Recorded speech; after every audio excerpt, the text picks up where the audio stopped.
मेरे भाइयों, आज हम यशायाह पढ़ेंगे। ये यशायाह का साल है। ठीक है, बाब 11 और आयत नंबर 11 दरअसल कहती है, और उस वक्त यूं होगा कि खुदा दूसरी मर्तबा अपना हाथ बढ़ाएगा कि अपने लोगों का बकिया जो बच रहा हो ईश्वर और मिस्र और फितरूस और कूश और एलाम और सिनार और हमात और समंदर की तरफ से वापस लाए। इन अल्फाज पर तवज्जो दे। वो दिन है जब यस्सु ने जहन्नम में तमाम इंसानों के लिए कीमत अदा की।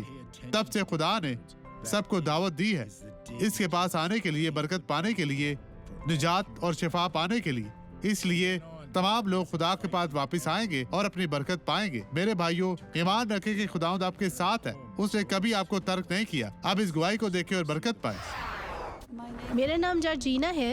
बहन जॉर्जीना, आप कब तक झुक नहीं सकती थी? मैं झुकती थी, लेकिन मैं सीधा नहीं हो सकती थी। मेरे लिए बहुत मुश्किल क्या था। आप सीधा नहीं हो सकती जी, थी? मेरी कमर में बहुत दर्द रहता मैं था। देखता हूँ आपकी कमर अकड़ी हुई थी। ये पट्टों में अचानक मैंने खिंचाव अपनी है। कमर में बहुत दर्द महसूस ठीक किया है, था। आप दोबारा ऐसा करें। झुके बहन, झुके। सब लोग आपको देखना चाहते हैं। इसके घुटनों पर एक नजर डाले भाइयों, इन पर तवज्जो दे। इस तरह आप देखें, वो सीधे लोग हैं। वो स्कूल में वर्जिश करने वाली 12 साल लड़की की तरह है। खुदाओ तेरा शुक्र हो। अब मैं आपके लिए दुआ करना चाहता हूँ। बाप, यस्सु के नाम में इन लोगों को छू पाक साफर मसा कर हर तरह की दर्द, तकलीफ, मुश्किल, परेशानी से इन्हें निजात दे। मेरा ईमान इन लोगों के ईमान के साथ जुड़ा हुआ है और मैं बदी की सर्जिश करता हूँ।